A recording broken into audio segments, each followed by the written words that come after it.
This is my 250th D&D episode. Woohoo. To celebrate, I thought I'd do something a little different, at least for me. After over 5 years of pretty much just doing character builds, I'm actually doing my first ever ranking video. I caved. Welcome to D4.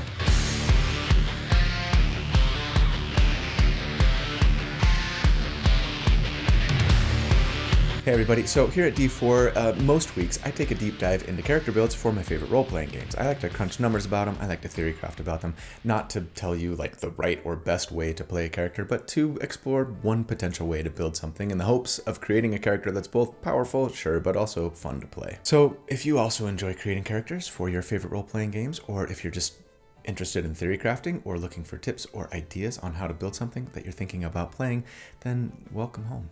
This is absolutely where you belong, and I'm really glad you're here, so thanks for watching. My name's Colby. Right, so for those who are new here, the vast majority of my character builds multi-class, right? I like to approach character creation like a bit of a puzzle, trying to find, whether in the name of character concept or in the name of numbers, often both, different pieces of different classes to fit into a build to make it as good as I can make it. A few months ago, I decided to do a little experiment comparing just like a single class Sorcerer to a single class Barbarian, mostly to show how much better scaling tended to be when focused on damage for casters versus marshals. Check out that video up there if you want to see it. And you know, it kind of launched a whole series of videos where I did like the best, that's debatable, a single class build I could do for each of the 12 classes using the D&D 5.5 Player's Handbook only. Largely to kind of just try and get a feel for where class balance was at in this latest version of D&D. I finished that series last week, and as I've kind of been hinting at all along, now that it's done, I figured it would be a good time to do a little ranking video to see how the classes sort of compare to one another, from a mechanics perspective at least. So let me maybe just say this first and foremost. In my opinion, the best class in D&D is the one that you have the most fun playing. Full stop. But for a lot of us, the mechanics, the power, the optimization is a fun part of the game, right? And I don't think there's anything wrong with that. Now, this ranking thing is something that I've never done before, actually. I've done my own little, like, ranking my builds videos, but never something like this. I guess I kind of figured that most other D&D YouTubers do this already, right? Those focused on mechanics anyways, and so you probably wouldn't really care to see one more take, but I don't know. Maybe since I've been thinking about class mechanics basically as my full-time job for over 5 years now, and having played the game itself for decades, some of you might appreciate my take on class power balance, or at the very least find it interesting or maybe entertaining. And admittedly, as I got into doing the rankings myself, I actually found it to be pretty fun and engaging personally. So hey, if this video performs well, if this is something you'd like to see more of from me, maybe doing like ranking on the subclasses for each class or something like that, let me know in the comments. Or sure, if you don't really want to see more of this, let me know that too. It'll be helpful. Thanks. Okay, so let's go over first how I've come up with my rankings. Like everything I do, yeah, I kind of want to get some numbers involved, right? I want to at least try to make it as objective as possible. I gotta put something in a spreadsheet.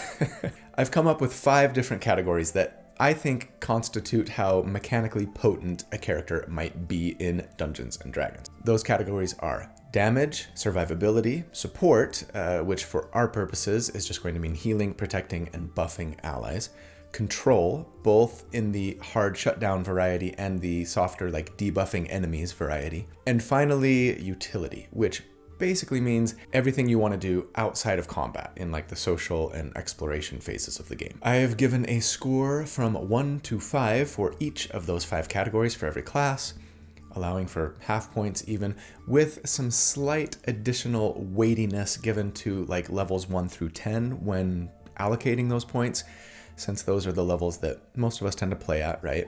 And then I just add up the scores and rank accordingly. We're gonna do 5 ranks from S to D, and if a class gets 13 points or lower, they're gonna be D. If it's between 13 and 15, it'll be C. 15 points is a B, above 15 up to 18 is A tier, and then above 18 we've got our S tier classes. In the case of tiebreakers, and yeah, there are lots, I'm gonna give like maybe just a slight edge to how a class will probably perform in combat, since that's what 4 of the 5 categories are looking at, really, and I think that's what most of us kind of think of primarily when we're considering like a class's mechanical capabilities, right?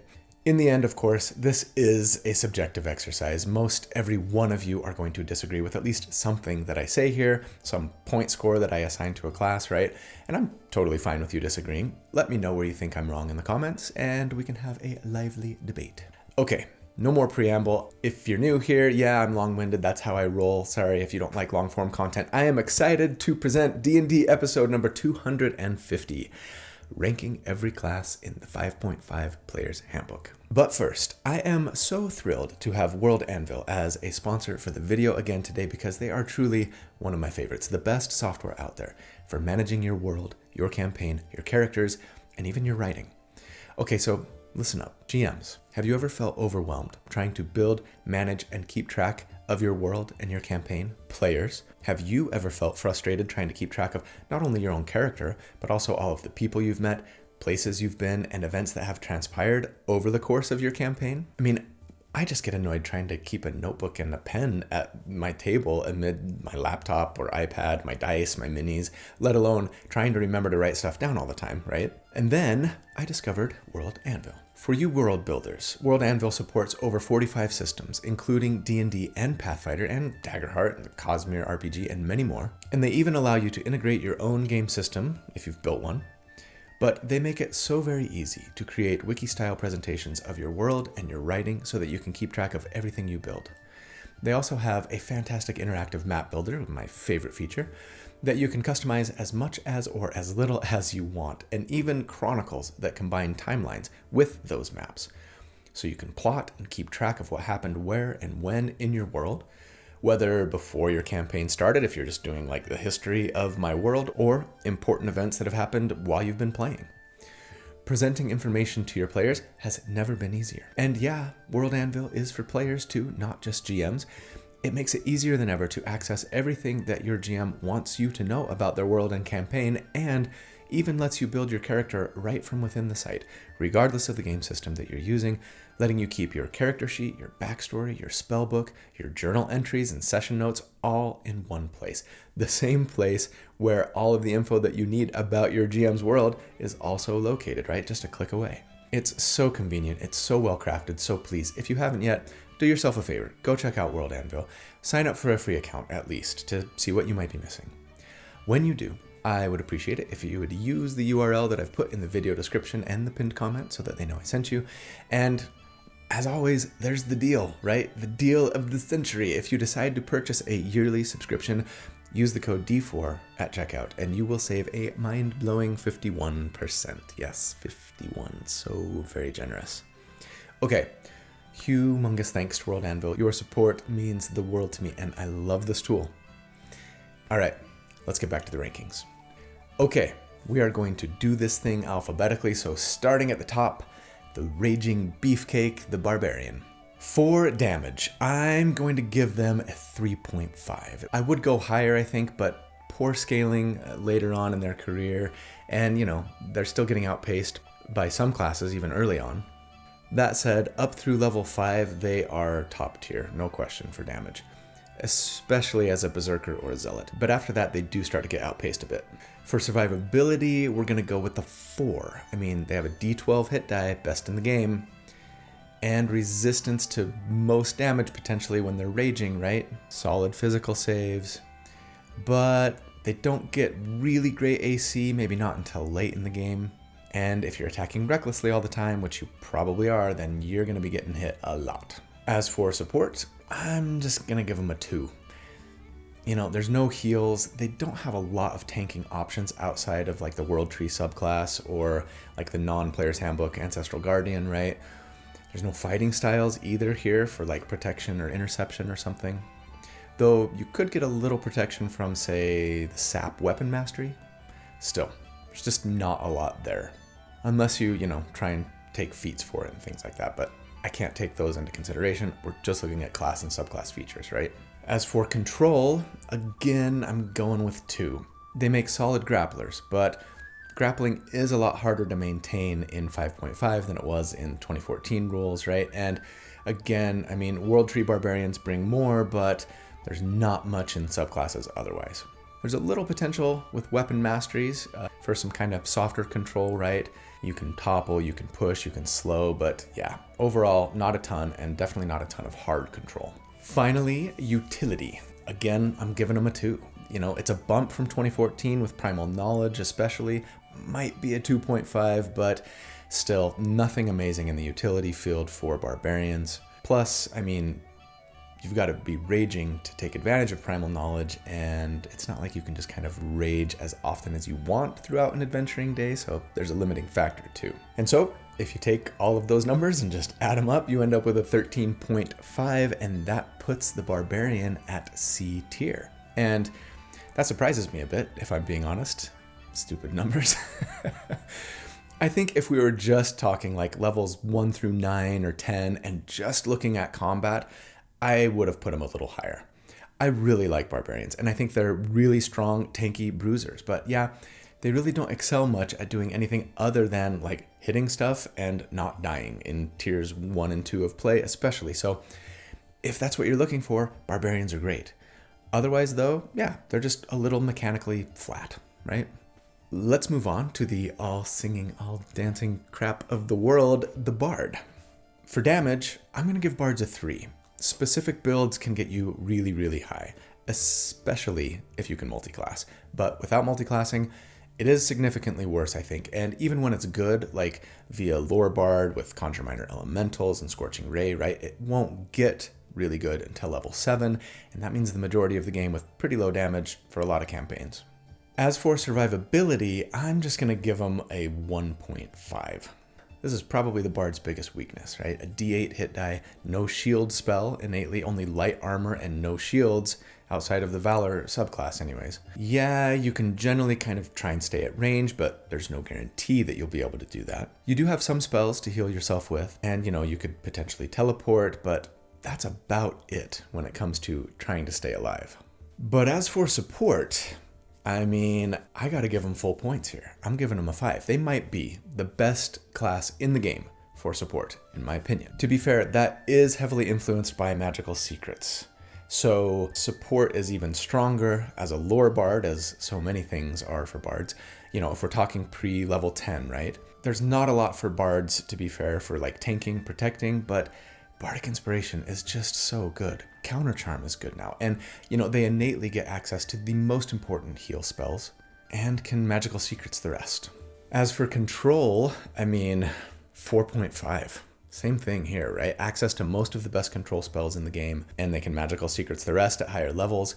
They get some solid subclass options to further enhance, like, you know, Glamour and of course Lore. There's some unique control spells for bards too, like Dissonant Whispers, right? So they're very near the top of the control game. As they are when it comes to utility. I'm giving them a 4.5 again. Bards are surely the best party face, right? With their emphasis on charisma and having access to expertise. They get tons of skills, jack of all trades, right? For those that they're not proficient in. And then really solid spells to enhance out of combat usefulness otherwise. Giving us a total then for bards of 18.5, meaning we've got our first S tier class. And yeah, I don't have second thoughts about calling bards S tier at all. And it's true, they can be even bigger powerhouses with some multi-classing, arguably, I think, the most potent of all classes and builds. Yeah, I said it. But even if we're just looking at single class bard builds, as I've said before, I think bards have the capacity to be not just a jack of all trades, but a master of all trades. And that versatility really puts them over the top power-wise compared to just about every other class. Speaking of S-tier people, let me give a quick shout out to my channel members and patrons. Thank you all so much for your support. It means the world to me, and you make this channel possible. If you are not a channel member or a patron, I'd love it if you'd consider becoming one. There's a button down there. It says join. Click on it or go to the video description and you can find a link to my Patreon. And it'll tell you there about all of the perks that you can get by supporting the channel in this way. That includes access to the library of write-ups that I do for all of my builds so that you can more easily recreate them yourself if you want. access to the community Discord server, and access to the live monthly Q&A hangout sessions that we do, which I am doing in a couple of days, and I'm excited about because I love that. Just so you know, I give all of my perks to all of my members and patrons, so long as they just sign up at the silver level or higher. That's like a couple bucks a month. I just ask that you pay, what you think it's worth, what you feel you can afford. But if you don't think it's worth even that, or don't feel you can afford it, that's okay. Being here, watching, liking, subscribing, these are also great ways to support the channel, so thanks. All right, moving on to the Holy of Holies, the Cleric. For damage, I'm going to give Clerics a 3.5. I mean, if you want damage on a Cleric, it's there. Admittedly, mostly in AoE format, right? Multi-target, which is good, but not necessarily always tactically best to kind of spread your damage amongst multiple enemies. And yeah, that multi-target damage doesn't really start to shine until level 5 when you get Spirit Guardians, right? But then, after level 10, if you can instant cast Hallow via Divine Intervention and give all enemies vulnerability to a damage type, your damage can potentially really skyrocket, not just for you, but for your entire party. Yeah, that comes a little bit later. Yeah, it's not necessarily allowed at all tables, but still, the potential is there. And, going Light Cleric would take your AoE potential just to 11. And War Cleric can, do some decent single target damage. Anyways, for survivability, I'm going 3. Medium armor and shields, that's great. Potentially heavy armor, right? But you need a high strength for that, so probably just medium armor, but that's still good. A D8 hit die, and no real innate damage resistance or anything. As a Cleric, there's a high potential that you're going to be in melee a lot of the time, I think. But you can heal yourself as well as anybody, right? So that helps. I think 3 feels about right. But as for support, yeah, I'm going to go 4.5. Clerics are among the best healers, Life Cleric especially, right? And of course they get all the best heal spells, some of the best buff spells, but they don't have just an innate bardic inspiration to buff their allies or anything like that. So I do think I'd put them just a skosh below bards, even in this category. For control, probably just a 2. They've got some decent enemy debuffs, but not a lot of hard shutdown control options outside maybe hold person and hold monster, especially at those earlier levels, right? And then same for utility, a 2 there, I think. They've got some utility-focused spell options. Guidance is especially nice, right? But they've probably got a low charisma, probably a lowish dexterity, and those tend to be kind of the most useful utility abilities, right? They don't get expertise or much else that really increases their out-of-combat usefulness, so I think they score pretty low here. Which means that we end up with a 15, landing them solidly in the B range, and yeah, that feels right to me. You can build Clerics to deal solid damage if you want, like I've said, but whether you do or not, they'll always make fantastic support characters with solid survivability and a few additional tricks up their sleeve to boot. What about Druids? Are the hippies better than the priests? Well, for damage, I'm going to give Druids a 3.5, similar to the Cleric in that they can especially shine in area of effect damage, right? But they are a little stronger at early levels, I think, than the Cleric is in this regard, and with better single target damage options in the Moon Druid especially, but I think Stars Druid too. They also get access to Conjure Minor Elementals, so the single target damage potential is definitely there at higher levels as well. For survivability, I think I just give them a 3. Yeah, similar to the Cleric again. Medium armor and shields, self-heals are nice.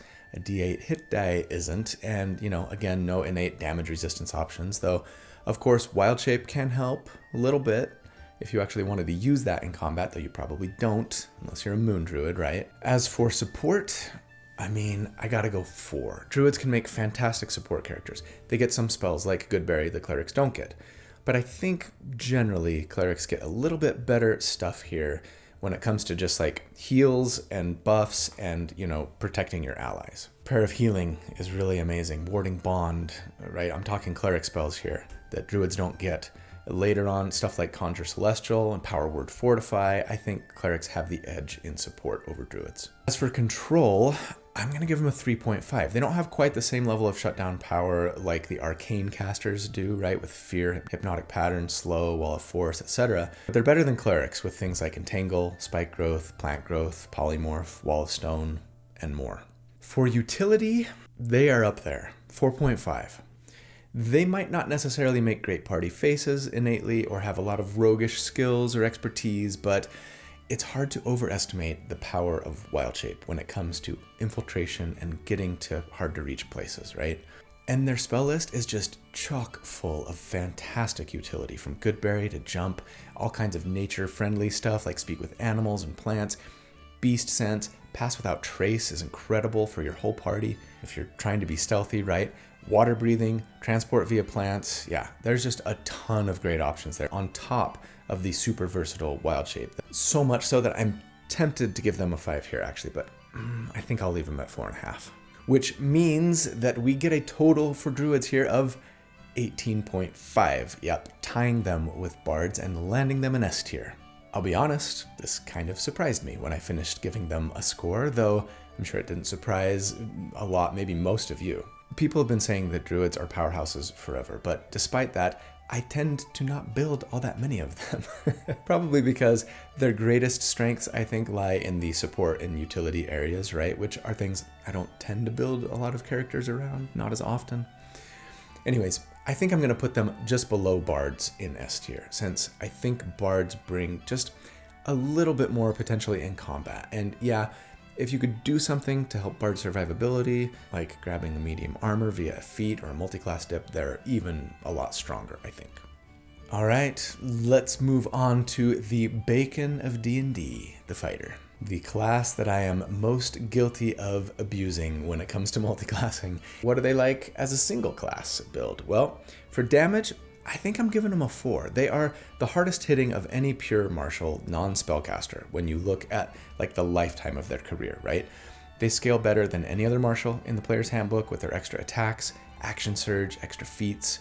I don't think I can give them a 5 because casters focused on damage have the potential to outpace them, once they start hitting tier 2 of play and beyond. Though, to be fair, in that case, if you're having, 3 or 4 or more combat encounters per long rest on the regular, fighters probably beat out just about everyone for I can do this all day kind of damage. Outside of a few levels where I think barbarians have an edge. When it comes to survivability, I have a hard time trying to decide if I think they outperform barbarians here. So I almost want to call it a draw and give them 4 points. On the one hand, barbarians have that D12 and bludgeoning, piercing, and slashing resistance, right, with rage. Maybe more damage resistances if you go Wild Heart Barbarian. But on the other hand, barbarians are going to be getting hit a lot more with their medium armor and the fact that they're probably recklessly attacking all of the time. And in my experience, not getting hit does a lot more for survivability than more hit points and damage resistance. That said, unless you go with a sword and board build, you're probably not going to have a crazy high armor class as a fighter compared to a barbarian.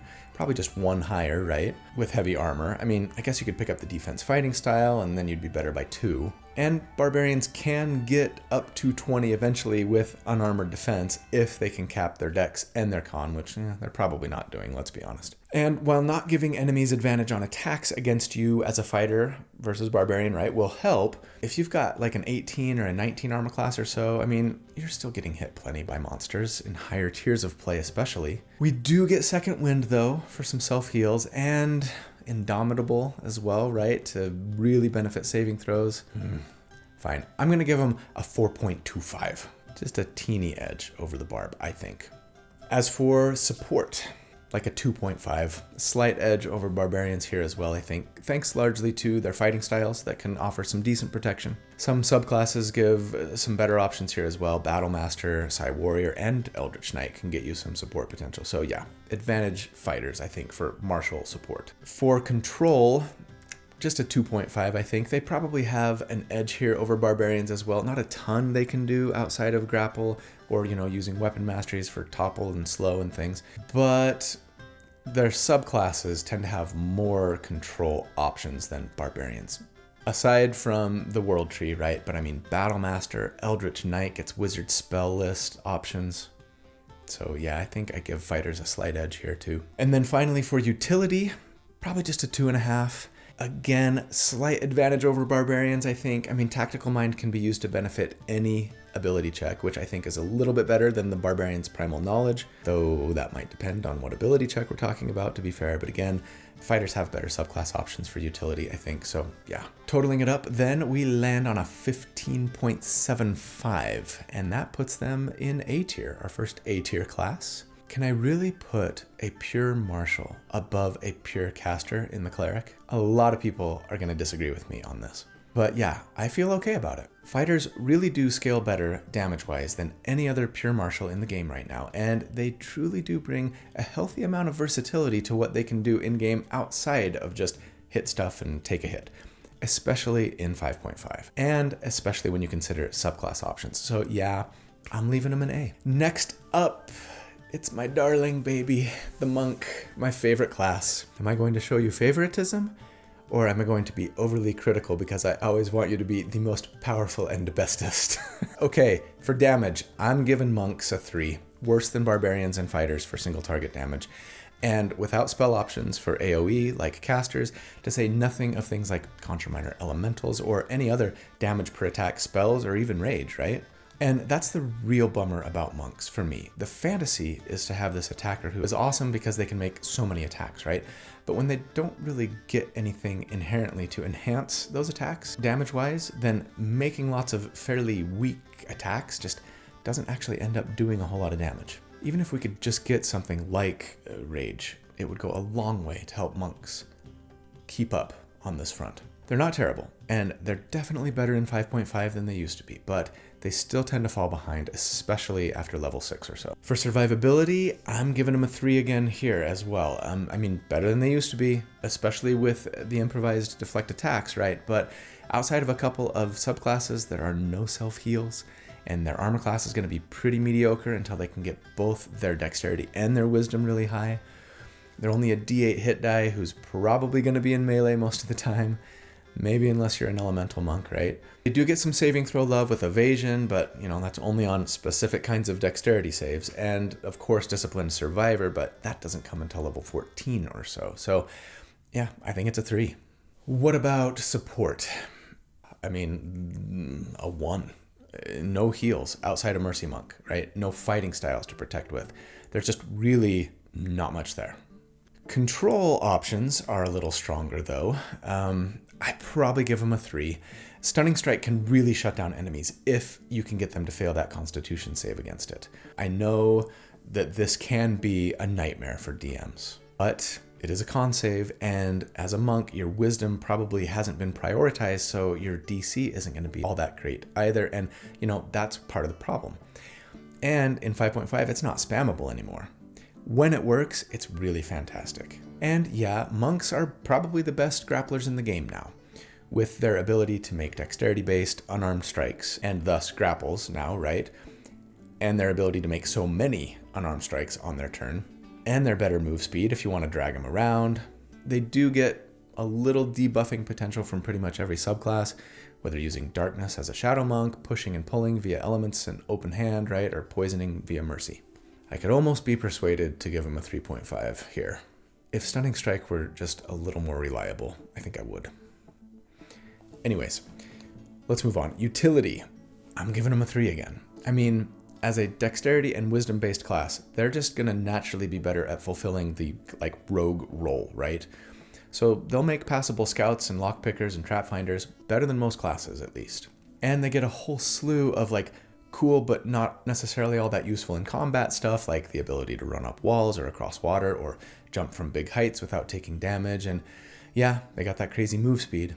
And even that super fun ability to bring a friend with them when they step of the wind at higher levels, but that's about it on the utility front.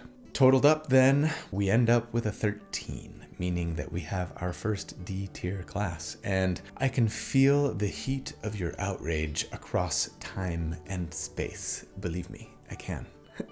A lot of people are gonna disagree with me here, but I stand by it. I think that in 5.5, monks are much more the jack of all trades, master of none than bards are. They're decent at most stuff. Everything but support, really. They don't really excel at anything, do they? Which means you can make a perfectly viable monk that will be fine and perform decently at just about any table. But to me, it feels like where they are right now is just in this place where they almost don't know what they are, right? Survivability is okay, but they don't really have the tools to be truly a tank. Damage can be decent, especially at early levels, but they're not an amazing striker. Some solid control, especially when Stunning Strike comes online, right? But maybe a bit of a one-trick pony with a fairly unreliable trick. I don't know. Go ahead and lay into me and my bias in the comments if you really need to. I still think, despite how much better they are in 5.5 than they were in 2014, that monks still need some love, especially in tiers 3 and 4 of play. With some multi-classing, they're a lot better, no question. Even just one level of fighter helps a lot. But I mean, you can say that about most classes, right? All right, let's move on. Up next, are we going from one of the weakest to one of the strongest? Paladins. Let's see. For damage, I'm giving Pallies a 3.5. The Smite nerf really hurt Pallies in this department, needing your bonus action and thus preventing you from using it more than once per round, plus taking away a potential weaponized bonus action, right, via something like a polearm master or 2-weapon fighting. It felt like a gut punch. I won't argue that a nerf wasn't warranted, but it still hurts. Still, Pallies are capable of being solid damage dealers. Subclasses like Vengeance and Devotion give big boosts here too, and yeah, smites and spells like Divine Favor and, later our Radiant Strikes feature can do really good things to give Paladins just a solid lift throughout, damage-wise. As for survivability, I think Paladins are probably the best class in the game when it comes to staying on their feet. I'm giving them a 5. If multiclassing is involved and your wizard can easily grab armor and shield proficiency, then maybe Paladins aren't the best, but if we're talking single class, they got heavy armor, they got shields, a D10 hit die, lay on hands, and healing spells to keep them up, spells to enhance their survivability like Heroism and Shield of Faith and Aid, and then of course the almighty Aura of Protection. They're probably going to be better at making their saving throws than anybody. They can also get some solid subclass stuff to further enhance their survivability and their aura, right? Like resistance to damage types from Ancients or immunity to Charmed from Devotion. They are the epitome of tanky, I think. Well, what about support? I'm giving them a 5 again. Who's better at support? Bards, Clerics, or Paladins? Pallies are half-casters, so their healing spells aren't going to scale as well. And stuff like Aura of Vitality will be delayed by comparison too. And they're never going to get to those higher level spells like Heal or Power Word Fortify, but Lay on Hands is no slouch for healing. And Restoring Touch makes it especially potent for curing conditions later. I don't get it until much later, but still. And while they might not get Bardic Inspiration, man, that Aura of Protection can do some work. The range on it is pretty small, so it's not like you're reliably giving that buff to all or even most of your party until you hit level 18 anyways. But you've got Bless and other nice buff spells, Warding Bond may be chief among them, and you can absolutely tank better than any other support we've considered thus far with Compelled Duel, Protective Fighting styles. If we consider support to be more than just healing, and I am, then yeah, I think I gotta put Pallies up there with Bards and give them a 5. What about Control? I think I give them a 3. There's no reason why they couldn't grapple as well as fighters and barbarians if you wanted them to, but beyond that, they've got some solid spell options for control and debuffs. Command, even some smite spells to push or blind or even banish later on, right? Then there are features like Abjure Foes, though we don't get it until level 9, that can bring some nice potential control. You'll potentially get a little mileage out of weapon masteries here too, so if you want to push or trip or slow, not a ton of really lock them down stuff, but some solid options to make life difficult for enemies and keep them from doing everything that they want to do. Then there's utility. I think this is probably the Paladin's weakest area. I'm going to give them a 2. They'll likely make a solid party face, though not as good as a bard without expertise, and with charisma likely being their secondary stat, right? There are a few things like Divine Sense and taking the Blessed Warrior fighting style if you wanted for cleric cantrips that will up your utility game a little bit. And sure, some spells will help out here too, like Zone of Truth, Ceremony, Purify Food and Drink, Locate Object, right? But outside of Prayer of Healing, which is really, really good, those all tend to be fairly niche use cases, so 2 feels about right to me. I could probably go 2.5, but I'll leave them at 2. Which means, if we total it all up, we get another 18.5. Another S-tier class, but a 3-way tie going here. And yeah, I feel supremely confident about calling Paladins S-tier. In fact, I'm going to put them ahead of Bards. Some of you are going to call me crazy for that. Putting a half caster, even one as potent as Paladins, over 2 full casters now in Druids and Bards? Nut job. But I don't know. Again, if I'm giving preferential treatment to combat, Bards outpace Paladins in utility, no doubt, and control, sure. But all other things considered, when a fight breaks out, as much as I love Bards, if I had to choose between having a Bard at my side and having a Paladin, I'm taking the Pally. I mean, I'd be happy with the Bard too, don't get me wrong. But if I had to choose, give me the Zealot. Up next, Ranger. Easy, D tier, moving on. Not so fast, Sherlock. Let's dive in here. For damage, I'm giving Rangers a 2.5. At early levels, they can just about keep up with all but the heaviest hitters, and they do have some decent AoE damage options as well, especially in the form of Conjure Barrage, though that doesn't come until level 9, or, you cleave from Hunter, right, I suppose. But the previous hardest hitting subclass, the Gloomstalker, right, saw their burst damage heavily nerfed in 5.5. And Hunter's Mark, while pretty solid for those first few levels, falls off dramatically as it continues to require your bonus action use and concentration while not scaling in damage, until level 20 anyways. And they don't get any other damage on a hit spell to replace it with either. If Rangers could get Paladin's Divine Intervention, or if Hunter's Mark just worked like Divine Intervention, it would do so many great things for Rangers. But alas. Their summon spells bring some decent single target damage, but in the end, they just don't scale as well as the fighter with their extra attacks, or even the Paladin or Barbarian, so they're pretty subpar after level 5 or so. For survivability, I'm going to give them a 3.5. Medium armor and a shield if they want it, though it's hard for me to imagine a sword and board ranger. Maybe I need to build one. I have built one before. But anyways, there is a high likelihood that you're attacking from range as well, right? You've got spells to heal yourself with, if need be, and a d10 hit die. Altogether, it makes for a pretty durable character. When it comes to support, I'm going to give him a 3. Healing spells, yes, but scaling at the half-caster level, so it's hard for you to be the main healer if that's something that your party's looking for. More of a triage in case of emergency option. Still, it's there. But other than that, they don't have a ton of buffing options or protection options either, outside of maybe a fighting style if you wanted to sacrifice damage. But yeah, better than, pure martials generally. As for control, I'm just going to give them a 2. There are a few spells here, Entangle, Ensnaring Strike, Spike Growth, but otherwise there's just not a lot of control options for Rangers. Probably dexterity based, so grappling isn't really an option either unless you're doing a stranger build, right? And then there's utility. And this is probably the Ranger's greatest strength. I'm giving them a 4. They've got some expertises. You're probably dexterity based, so you fill the role of the rogue very nicely, probably even better than the bard, right? And you've got some great utility spells similar to the Druid, Pass Without a Trace, Talk to Animals, etc. But unlike the Druid, you don't have Wild Shape. And again, your spells are scaling at the half-caster level, so you get them a lot more slowly. As a result, then, I think we do have to give advantage to the Druid for utility for sure. And yeah, I think even the Bard outshines with their higher number of expertises, more skills, jack of all trades, party face capability, and full caster shenanigans, right? Total it all up, and we end up with a 15. That's another B tier. Rangers ahead of monks, ahead of barbarians. I don't apologize for this.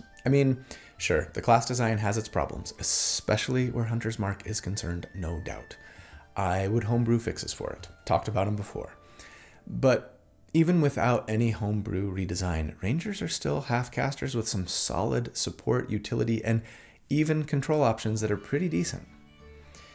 And especially in tiers 1 and 2 of play, their damage doesn't fall too far behind other martial-focused characters, and can even be ahead of 1 or 2 of them generally. Again, if you're just looking for a character that can hit and be hit, sure, Barbarian is probably the stronger choice.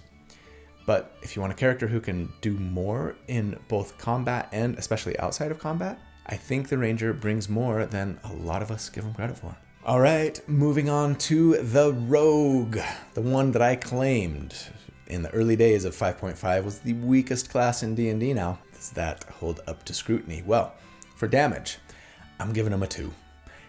If you can find a way to get an attack with your reaction every round, then rogue damage can keep up with heavy hitters. But that usually requires some multiclassing or some support from an ally like an Order Cleric or a Battlemaster Fighter or someone putting the haste spell on you, or sure, being a thief rogue specifically and having a ton of like spell scrolls of True Strike or other magic items. Barring those things, sneak attack damage doesn't scale well enough to let the rogue keep up with most other classes damage-wise if those other classes are building for damage. And their subclasses don't really do much in the damage department either, outside of the aforementioned thief with the right magic items. Assassin gets a little bit, but their burst potential got nerfed to the ground, right? In 5.5. And I mean, Soul Knife suffers from no scaling and their Psychic Blades not being considered light weapons. There's just not a ton there for subclasses damage-wise. So I'm leaving them at a 2. And for survivability, like a 2.5. Light armor only, no shields, and no shield spell or anything unless you're an Arcane Trickster, right? Uncanny Dodge helps, but it only works against a single attack and requires your reaction. Evasion is nice too, but again, only against specific dexterity saves. You might be able to stay at range as a rogue, or, even if you're in melee, Cunning Action could really help you be a skirmisher, right? Where you're slipping away every round and or trying to hide. But that requires your bonus action, and that means your already paltry damage will likely suffer as a result. And that kind of bums me out. For support, a 1. Like Monk, this is probably the rogue's weakest point. No tanky fighting styles, and a single class rogue definitely doesn't want to encourage enemies to attack them anyways. No spells outside of Arcane Trickster, and those don't provide much in the way of healing and protecting others anyways, right? For control, I'll give him a 2.5. The only things rogues really get in the control department, again, outside of Arcane Tricksters, are the Cunning Strike options, right? New to 5.5. And there's some pretty solid choices in that department. Poison is a solid debuff if the enemy isn't immune anyways. Tripping is useful, and later you can daze, blind, and even straight up knock a target unconscious, though we don't get those much more potent options until level 14, something that a lot of us will never see. And it really pains me that those Cunning Strikes cost sneak attack dice. Again, seeing how low our damage already is anyways.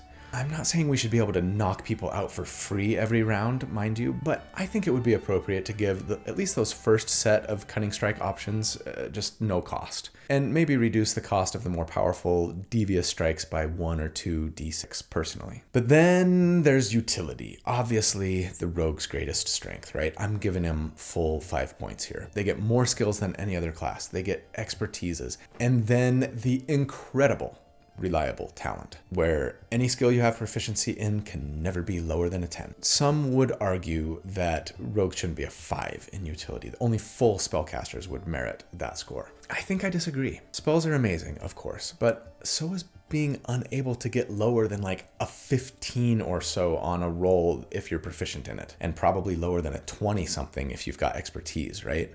Nobody is going to be better at stealthing into enemy territory, finding traps and hidden doors, and picking locks, and rogues are going to be good at just about any other skill they want to be good at when it comes to exploration and social parts of the game, right? So total it all up and we get another 13, meaning yeah, D tier, and yeah, I think I will put them even just below the Monk. Mostly because, though they are amazing outside of combat, arguably better than any other class, depending on what you're looking for. In combat, yeah, they're probably the weakest class in D&D, mechanically speaking. And some of you might not be bothered in the slightest at that.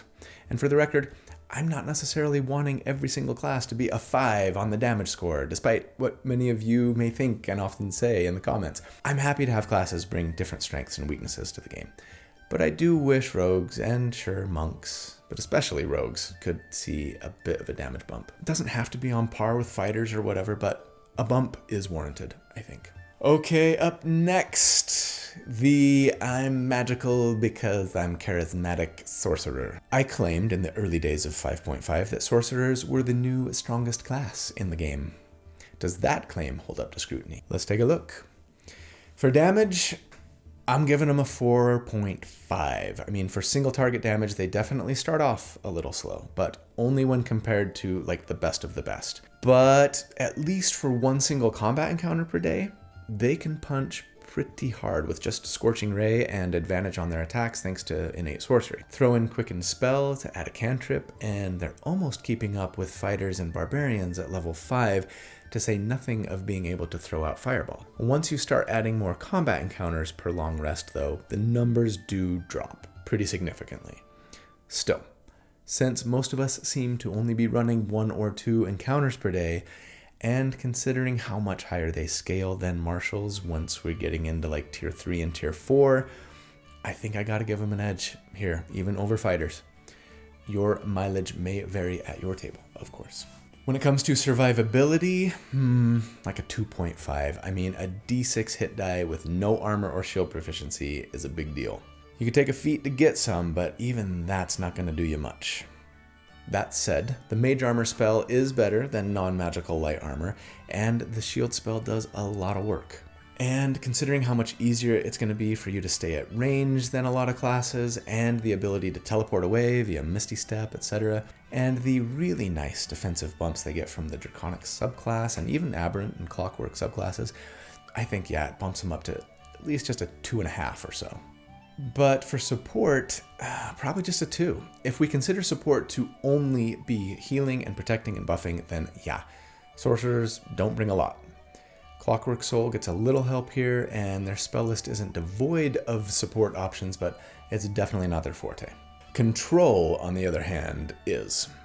They might not be quite as good as wizards or even bards in this realm, I don't think, since they can't open up their spell list like bards, right? And they don't really have any subclass options that buff their control potential much, maybe outside of Clockwork Soul again. But that innate spell list is just chock full of great control options, from sleep to web to hypnotic pattern to mass suggestion. They have most of the best control spells available in-game. And for utility, I'll give them a 4 again. They could make a decent party face with their charisma focus, but they do lack expertise or anything else to really bump their skills generally. That said, their spell list does a lot of work here, as usual, and they do get more cantrips than any other class, meaning they have a lot more room to grab things like Mending, Prestidigitation, Message, Light, and Mage Hand than any other caster, right? And there are still plenty of other useful utility options when it comes to spells. Knock to pick locks, Featherfall, Catnap, Skill Empowerment, Flight, Teleportation, Charming People, right? There's almost a solution for every non-combat problem in that spell list. Total it all up, and we end up with a 17, putting them squarely in not S tier, but A tier. Am I underselling sorcerers? I don't think so. Not if we're, trying to consider the whole package, right? All aspects of the game. They can do almost everything really well, no doubt, except stay alive, maybe, unless you go Draconic for your subclass or multiclass. And their impressive spell list and metamagic and innate sorcery make them really, really strong. But yeah, I do think they get outshone just a little bit mechanically by some of these other classes, if you're considering all 5 of these things that I'm grading classes on, right? So I feel pretty comfortable leaving them in A, not S. What about Warlocks? Those, I get my power from a patron, but I might not necessarily be evil class. Damage? I'm just gonna say it. I think taken as a whole, considering only single class builds, with all things considered, Warlocks are probably the best single target damage dealers in all of D&D 5.5. Especially if we're just looking at the player's handbook. They got so much love in this version of the game on the damage front. Pact of the Blade allowing any Warlock to be amazing with weapons, giving them the fighter's third attack at level 12, and then piling spells on top of that. It makes it hard for any other class to hit the same levels of damage. And you can even build an incredible Eldritch Blaster for damage if you want, especially if you can push them into and through concentration-based area of effect damage zones. When I look at the damage-focused builds that I've done for 5.5 to date, 3 of the top 5 are Warlocks. And with variety too. One is a heavy weapon melee character, one is a ranged weapon user, and one is a pure caster. Not only that, but 2 of them are single class builds, including the one that I did for this series, which ended up being the hardest hitting damage dealer, at least if you take their average damage over the life of the build, for single target. No other class can boast that level of dominance on this channel. I don't know that it's fair, but I think it's hard to argue otherwise, especially when you consider that their spells, limited in number though they may be, reset on a short rest. You generally only need 1 spell per combat encounter, your concentration spell, in order to hit really fantastic damage numbers. On the flip side of that, though, is their survivability. I think Warlocks are, all things considered, one of the squishiest classes in D&D 5.5. Hooray for glass cannons. I'm going to give them a 2.5, and that might be generous. D8 hit die, light armor only, no shields. What's worse, no shield spell, not even mage armor innately, and since they only have 2 spell slots for most of their career at most tables, it's hard to imagine just misty stepping away anytime you're in danger, right? Maybe unless you're an archfey. So yeah, Warlocks really suffer in this department if they can't multiclass, or maybe take a feat to grab the shield spell. But again, hardly any spell slots to use that with, right? Or, maybe a feat for medium armor proficiency. You do get some love in the survivability department, though, from some subclass options, Fiend and Archfey in particular, and from some invocations as well. And I think as a result, I'm not going to give them the lowest score, but they're near the bottom for sure. If you can't multiclass, you better be grabbing Armor of Shadows and Fiendish Vigor for your invocations, right? As for support, even lower, I think, 1.5. Here's another area where Warlocks just don't bring much. The Celestial subclass is a pretty big exception here, of course, so I'll give them at least just a little half point for that. But outside of being a Celestial Warlock, there's not a lot of healing, protecting, or even buffing that most Warlocks are going to be able to provide. An Archfey might be able to throw some temporary hit points your way once in a while and throw out a soft taunt too, and Gift of the Protector's Invocation at level 9 would help a little, but even the Warlock spell list provides almost nothing in the support area. And even if it did, you wouldn't be able to use those spells all that often anyways. Maybe it's kind of fitting, perhaps, that the Warlock is the most selfish of all casters, yeah? I'll let the Celestial option bump us by half a point, but that's it. When it comes to control, I'll go 3.5. I mean, they've got some of the great control spells in their spell list, but they are missing some important ones at every spell level, right? No sleep, no web, no slow. And their class and subclass features don't generally offer a lot of control or debuffing options either. No weapon masteries, no real grapple potential. So yeah, definitely a lot more limited in this department other than full casters, but still, they do have some really good tools, and invocations can help here too. Access to the polymorph spell, things like that, right? How about utility? I think I go 3.5 again. Aside from their spell list, and maybe with the exception of the Archfey who can do some nifty movement tricks, there's not a lot of utility built into the Warlock. Like Sorcerers, they can make a passable party face, sure, and that's not nothing, and there are some decent spell options for utility, maybe even more when you consider invocations, right? Breathing underwater, speaking with the dead, disguising yourself, levitating, casting Arcane Eye. I mean, an invisible familiar, if you went back to the chain, can do a lot of nice work from a utility perspective too. And Pact of the Tome can open up your ritual casting significantly, so they do pretty well on the utility front, all things considered. Better than average, anyways. I'm not going to put them at the level of a bard or even a ranger, I don't think, but yeah, 3.5 feels right. So add it all up and you end up with a 16, putting Warlocks in A tier as well. Ahead of fighters, for sure, I think, but yeah, probably just a tick below Sorcerers. Wait, what? Aren't you Colby from D4 who thinks the only thing in D&D that matters is damage? How can you call something the best damage dealer in-game and then just make them A tier? Yeah, I know. Probably surprises some of you, but I think this is pretty accurate. Again, they're great at most things, maybe outside of surviving and supporting without multiclassing or taking a specific subclass especially. But where they shine, boy do they shine. But yeah, I just don't think they bring as complete a package as some other classes. And that's fine. They're amazing. Are they as amazing as Wizards, though? The last of the Player's Handbook classes. Surely Wizards are the strongest class in game, right? Everybody says so. Well, let's take a look. On the damage front, I'm going to give them 3.5. I mean, sure, they can make solid blasters, especially Evocation Wizards, but they just can't compete with Sorcerers on this front for either single or multi-target damage, I don't think. Innate Sorcery and Meta Magic options just puts Sorcerers pretty handily ahead of Wizards when it comes to blasting, generally speaking. And I think that's intentional on Wizards of the Coast's part. And I appreciate the distinction, frankly, for two classes that historically have often felt almost too similar, right?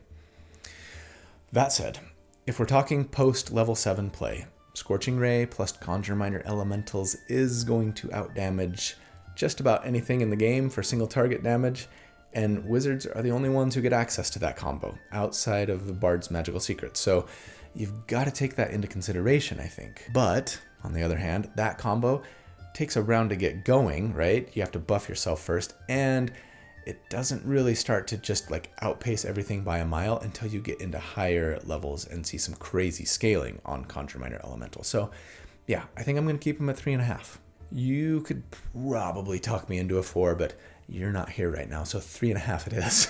For survivability, probably just a 2.5. I mean, on the one hand, they've got the shield spell and lots of spell slots for teleporting, mage armor, access to things like blink and blur and mirror image, but on the other hand, a d6 hit die and no armor proficiencies. Being an abjurer would help, sure, but I don't think I can give them a better score than I gave the Sorcerer with their Draconic option and like similar spell list, right? For support, probably just a 2.5 as well. Again, if we're just talking healing and protection and buffing, there's not a ton here. There's not nothing. Heck, I did an entire build around trying to be a life transference healer, and shockingly, I think it could work pretty well. And that's not a spell that any other caster gets aside from clerics, but yeah, most of the defensive benefits our spells might give us are for us alone. And there aren't a ton of healing options or even class or subclass support options either. But when it comes to control, here's where the wizard's true power lies, right? You gotta give them 5 points. No one makes a better controller than wizards. I can see an argument for Clockwork Soul, sorcerers. Heck, I made that argument myself right here. Maybe glamour bards, maybe. Or lore bards, right? But if we're just talking the class itself, no subclass considerations, yeah, wizards are the cream of the crop. Access to every single solid control spell you would ever want access to. Maybe outside of Dissonant Whispers. And most of the good debuff spells too. And even if they can't like grapple particularly well, I mean, who needs grappling when you can sleep, hold, slow, fear, and lock half of your enemies behind an invisible force field, right? So yeah, full marks for control. Well, what about utility? Here is where the wizard's true power lies. Again, I think 5 points. I mean, it all comes down to those spells. If there's a spell for almost every problem you might find outside of combat, well, the wizard probably has access to that spell. They might not be as reliably skilled as a rogue, but again, who needs skill to pick a lock when you can just cast knock? Or who needs help with stealth when you can just go invisible? Or who needs to be a great party face when you can just charm whoever you're talking to? And let's see the rogue give their entire party the ability to fly, or heck, turn themselves into a dragon and throw them on their back, right? Even then, I'm tempted to just give the wizards a 4.5 here if it weren't for their Ritual Adept feature. Unlike any other caster, you can just read rituals right out of your spellbook and you don't need to have them like prepared or anything, right? And combined with the vast library of spells available to them, it just lets wizards kind of really have an arcane solution to almost every non-combat situation. So if you add it all together, guess what we end up with? An 18.5, tying them with, every other S tier so far. And guess what? I'm not going to put him at the top. I'm not even going to put him in second place. That's right. I'm going to put him between bards and druids in the S category. Lots of you are going to disagree with me here, and that's fine. But again, if we're just talking combat, and so that's like my tiebreaker, right? In my personal opinion, the bard has the slight edge over the wizard. They can almost keep up with the control, especially lore bards, right? And once they get magical secrets otherwise.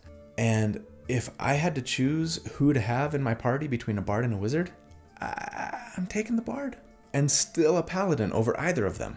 Now, of course, if blade singers are allowed, well then that is a silly no-brainer. Blade singers are S++, no contest, best of all time, right? But blade singers aren't in the player's handbook, are they? And that is the end, right? Right? Okay, fine, I'll do artificers. I know they're not in the player's handbook, but they are official classes now, and this list would feel a little incomplete without them. You can have your clockwork tinkerers. For damage, artificers, I'm giving them a 2. You can definitely build them for damage and do okay. Battlesmiths and like infiltrator guardians are going to be your best bet here, I think. Artillerists do all right as well, but you know, artificers benefit a ton from multi-classing if you're going for damage. Picking up fighting styles, weapon masteries, along with maybe a spell or two to give their damage a bit of a bump. And yeah, they just don't get any of those spells innately. Now, sure, they get some decent AoE spells, depending on your subclass anyways. Sucks to be you, Alchemist. And once we get to level 11 and get that spell storing item and can suddenly throw out an extra 10 fireballs or lightning bolts or conjured barrages, then, the AoE can get a little crazy, but that comes online pretty late, right? So considering how I'm trying to weigh this for level 10 and below, yeah, I don't think I can give Artificers more than a 2 here. You might be able to talk me into a 2.5. For survivability, my initial thought was to say Artificer survivability depends heavily on the subclass choice, but the reality is that every Artificer subclass has some decent survivability options, right? So I'm giving them a 4. Armorers have the heavy armor, of course, but Battlesmiths and Artillerists get the shield spell, to say nothing of all those temporary hit points for Artillerists, Guardian Armorers.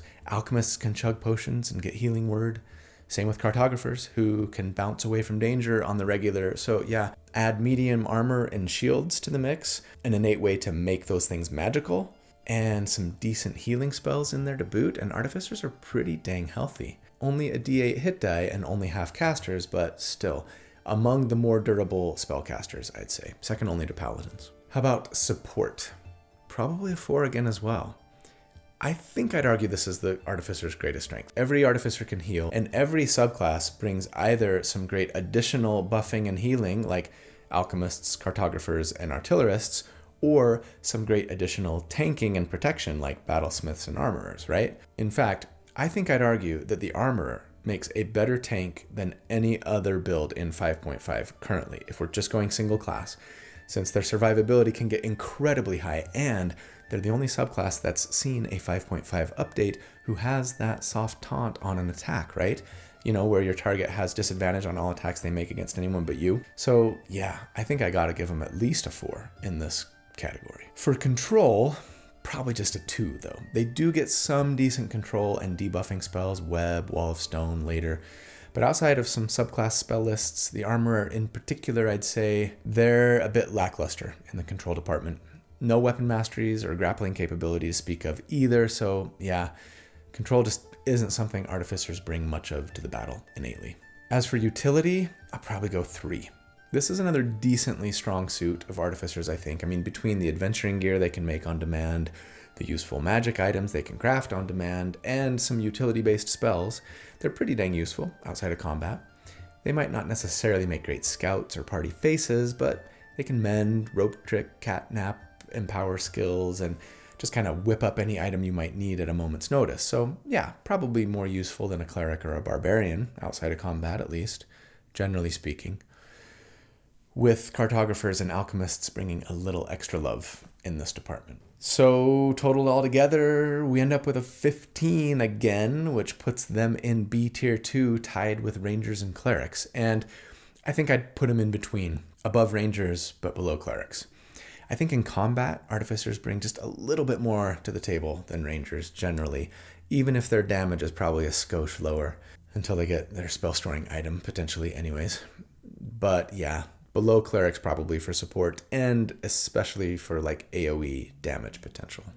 Again, until they get the spell storing item. And that is truly the last one of the official so far 5.5 D&D character classes. I don't have a ton to say by way of final thoughts other than, yeah, again, I love that there are different strengths and weaknesses that each class brings. Would I like to see some of the lower performers brought up a little bit? Of course, especially in the combat department. Do I think we could raise the floor and the ceiling damage-wise for martial characters, especially at higher tiers of play, to help close that martial caster divide? Sure, especially for non-fighter martials. But I do appreciate the diversity and the dynamism we see across classes here, and would never advocate for just making every class really good at everything. Anyways, that's it for my first ever ranking video. I hope you liked it. Please let me know in the comments if you do or don't want to see more of this kind of stuff from me. But also, please know that I love you. I'm so grateful to you for the support that you give me and this channel. I hope that you have a fantastic day and a great week. And if you don't, I hope that you'll hang in there, okay? Don't give up. Please, please. You got this. I hope that you will do good and be kind, and that I see you again very soon. But until then, take care. Bye.